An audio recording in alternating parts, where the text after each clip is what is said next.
आप सबका स्वागत है शिक्षा वेब यूट्यूब चैनल पर।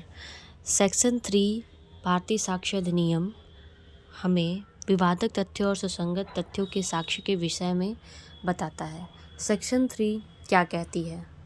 आसान भाषा में सेक्शन 3 कहती है कि किसी भी वाद या कार्यवाही में केवल उन्हीं तथ्यों का साक्ष्य दिया जा सकता है जो विवादक तथ्य हों, जो सुसंगत तथ्य हों। इसके अलावा किसी अन्य तथ्य का साक्ष्य अदालत में नहीं दिया जा सकता है। विवादक तथ्य फैक्ट इन इशू क्या होता है? विवादक तथ्य वे तथ्य होते हैं जिन पर मुकदमे का पूरा फैसला निर्भर करता है। अगर ये तथ्य साबित हो गए तो केस में जीत या हार तय है। अगर साबित नहीं हुए तो केस बदल भी सकता है। सुसंगत तथ्य रेलेवेंट फैक्ट क्या होता है?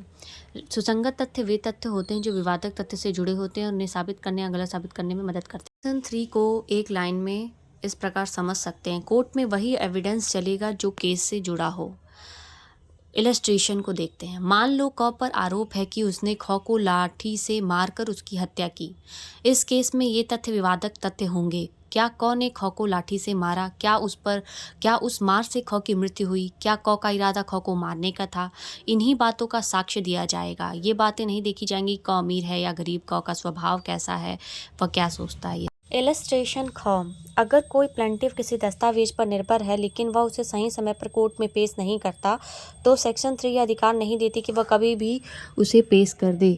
उसे सिविल प्रोसीजर कोड 1908 के नियमों का पालन करना होगा। एक्सप्लेनेशन में बहुत ज़रूरी पॉइंट इस प्रकार है। सेक्शन 3 यह नहीं कहती कि जो चाहे साक्ष्य दे दो, बल्कि यह कहती है कि साक्ष्य वही दिया जा सकता है जो प्रासंगिक हो और अन्य कानूनों द्वारा भी अनुमति प्राप्त हो। ये नहीं है कि आप कुछ भी दे सकते हो।